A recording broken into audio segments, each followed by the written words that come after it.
तो जो घर होता है उसको हम दो टाइप के स्ट्रक्चर में डिवाइड कर सकते हैं। एक होता है लोड बेयरिंग स्ट्रक्चर और एक होता है फ्रेम्ड स्ट्रक्चर। तो ये दोनों क्या होते हैं, लोड बेयरिंग स्ट्रक्चर क्या होता है, फ्रेम्ड स्ट्रक्चर क्या होता है, या जब हमको घर बनवाना होता है तो हम लोड बेयरिंग स्ट्रक्चर बनवाएंगे या फ्रेम्ड स्ट्रक्चर बनवाएंगे। तो इसी के बारे में आज बात करने वाला हूँ और दोनों का डिफरेंस बताने वाला हूँ कि दोनों में से कौन सा मेथड आप यूज करेंगे तो आपके लिए सबसे बेटर होगा, पैसा बचेगा, समय बचेगा।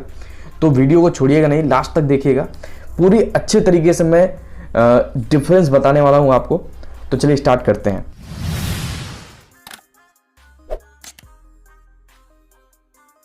तो दोनों के बीच डिफरेंस स्टार्ट करने से पहले मैं आपको पहले बता देता हूँ कि जो बिल्डिंग होते हैं उसके जो स्ट्रक्चर होता है उसमें कौन कौन से कंपोनेंट्स होते हैं। बेसिकली जो स्ट्रक्चर होता है उसको हम दो पार्ट में डिवाइड करते हैं, एक होता है सब स्ट्रक्चर और एक होता है सुपर स्ट्रक्चर। यहाँ पर आप देख सकते हैं, ये जो आपका ग्राउंड लेवल पे जो हम एक बीम देते हैं या ग्राउंड लेवल जो होता है इसको प्लिंथ बीम बोलते हैं या ग्राउंड लेवल पर ये होता है, ठीक है ना, या फ्लोर भी बोल सकते हो आप। उसके नीचे का जो पार्ट होता है उसको हम बोलते हैं सब स्ट्रक्चर। क्या बोलते हैं?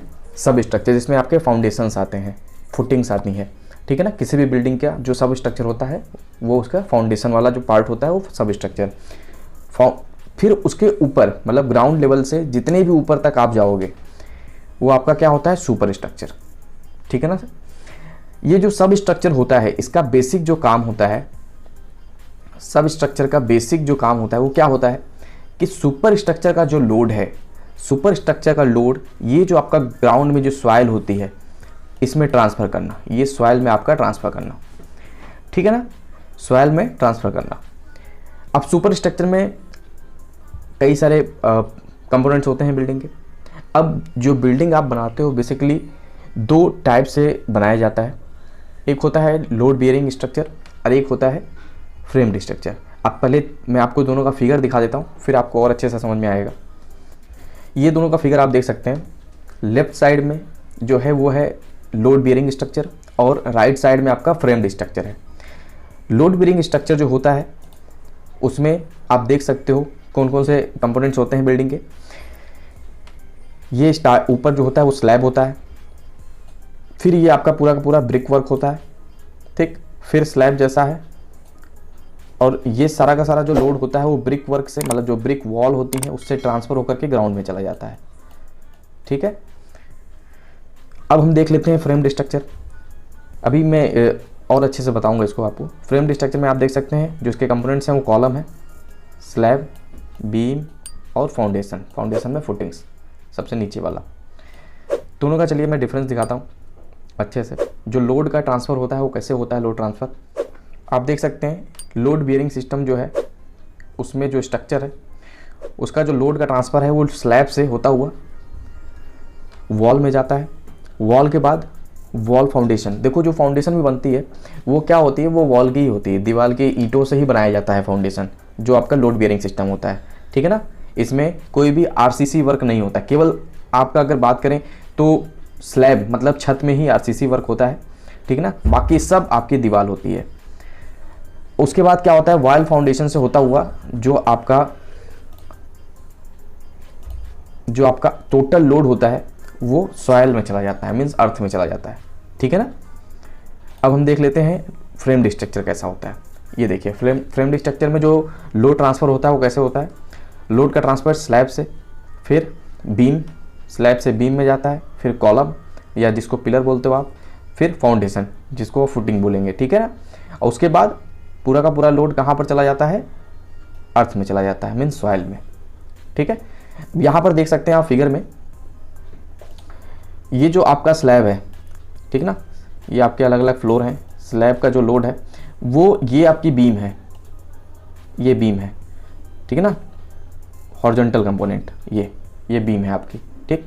और ये सारे क्या हैं, आपके कॉलम है। अब स्लैब से लोड जो है वो बीम में जा रहा है, बीम से जो है वो कॉलम मीन्स पिलर में जा रहा है, पिलर से मीन्स कॉलम से होता हुआ वो सीधे ग्राउंड में चला जा रहा है, ठीक है। अब इन दोनों टाइप के जो मेथड्स हैं इसमें से आपको कौन सा सेलेक्ट करना चाहिए अपने घर बनाने के लिए, तो मैं कुछ डिफरेंसेस बता रहा हूँ, फिर आपको डिसाइड करना थोड़ा सा और आसान हो जाएगा कि हमारे लिए कौन सा बेस्ट मेथड होगा, कि हमको फ्रेम्ड स्ट्रक्चर वाला घर बनवाना चाहिए या हमको ब्रिक मतलब ईंटों वाला घर बनवाना चाहिए। फ्रेम्ड स्ट्रक्चर में भी ईंट लगती है लेकिन केवल पार्टीशन वॉल में लगती है। तो आपने फिगर देखा, फिगर देखने के बाद आपको समझ में आ गया होगा कि लोड का ट्रांसफ़र कैसे होता है। देखिए अब मैं कुछ डिफरेंसेस बताने जा रहा हूँ, ध्यान से सुनिएगा उसको। कुछ डिफरेंसेस हैं जो आपको काफ़ी अच्छे लगेंगे। समय की अगर बात करें, टाइम बड़ा फैक्टर होता है कंस्ट्रक्शन में। तो फ्रेम्ड स्ट्रक्चर में कम समय लगता है एज कंपेयर टू ब्रिक वाले स्ट्रक्चर में या लोड बियरिंग स्ट्रक्चर में, ठीक है ना। मीन्स जो बीम कॉलम वाला आपका जो घर होगा उसमें कम समय लगेगा एज कंपेयर टू जो आपका दीवार वाला जो घर बनवा रहे हो आप, जिसमें जो मेन कंपोनेंट है वो दीवार है। ये हो गया। अब नेक्स्ट अगर बात करते हैं तो वो होगा आप कितने मंजिला तक घर बनवा सकते हो। तो जो लोड बियरिंग स्ट्रक्चर होता है मीन्स उसमें आप 2 से 3 या 3 से 4 जा सकते हो स्टोरी, बस 3 से 4 मंजिला के ऊपर आप उसको नहीं बनवाओगे। बनवाते भी हो तो वो थोड़ा सा डेंजरस होता है। लेकिन अगर फ्रेम्ड स्ट्रक्चर की बात करें तो वो मल्टी स्टोरी होता है। मीन्स जो भी हाई राइज बिल्डिंग बनती है वो सारा का सारा जो बनता है वो आपका फ्रेम्ड स्ट्रक्चर पर बनता है, ठीक है ना।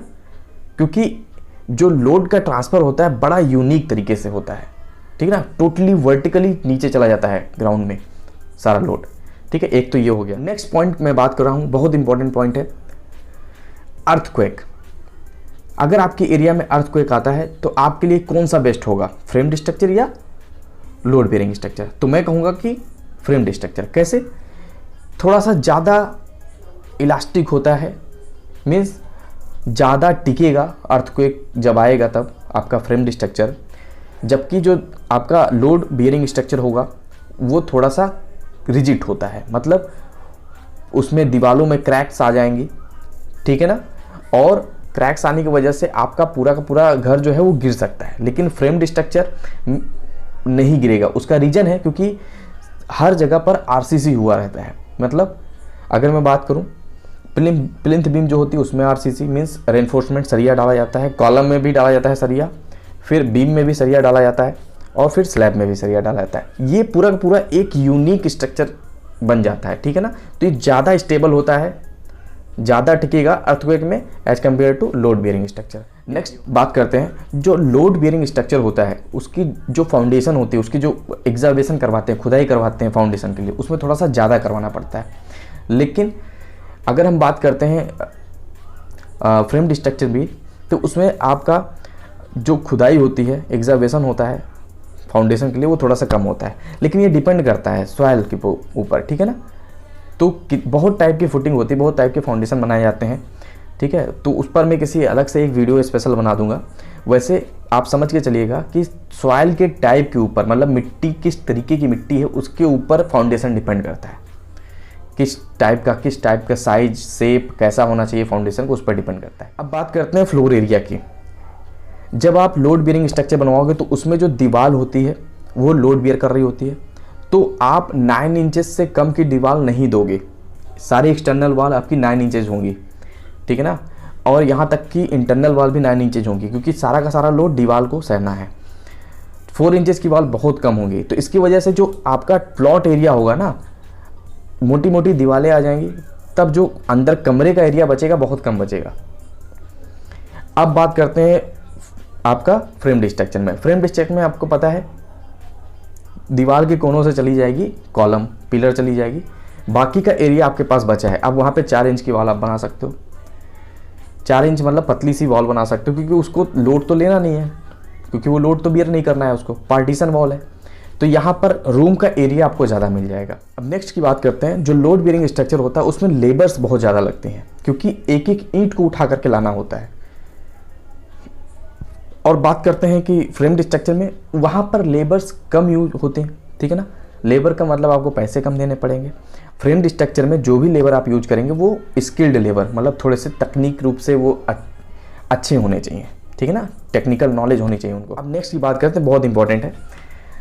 देखिए, जो लोड बियरिंग स्ट्रक्चर होता है, सारा का सारा लोड जो है दीवार पर आ रहा है, तो वहाँ पर आप ओपनिंग नहीं दे पाओगे। ओपनिंग जैसे डोर देना है, विंडो देना है। मान लीजिए विंडो आपको बहुत बड़ी देनी है विंडो, ठीक है ना, तो अब वहाँ पर ओपनिंग आप नहीं दे पाओगे, क्योंकि लोड वहाँ पर अगर आपने विंडो दे दिया तो सारा का सारा लोड विंडो पर आ जाएगा। तो आप बहुत बड़ी बड़ी विंडो नहीं दे सकते, बहुत ज़्यादा डोर नहीं दे सकते। लेकिन अगर आप फ्रेम्ड स्ट्रक्चर की बात करें तो आपको मैंने बताया कि पार्टीशन वॉल है, उससे कोई मतलब नहीं, आप जितनी चाहे इतनी बड़ी विंडो दे दीजिए, जैसा चाहिए वैसा डोर दे दीजिए, ठीक है ना। और सबसे इंपॉर्टेंट फ्लेक्सिबिलिटी।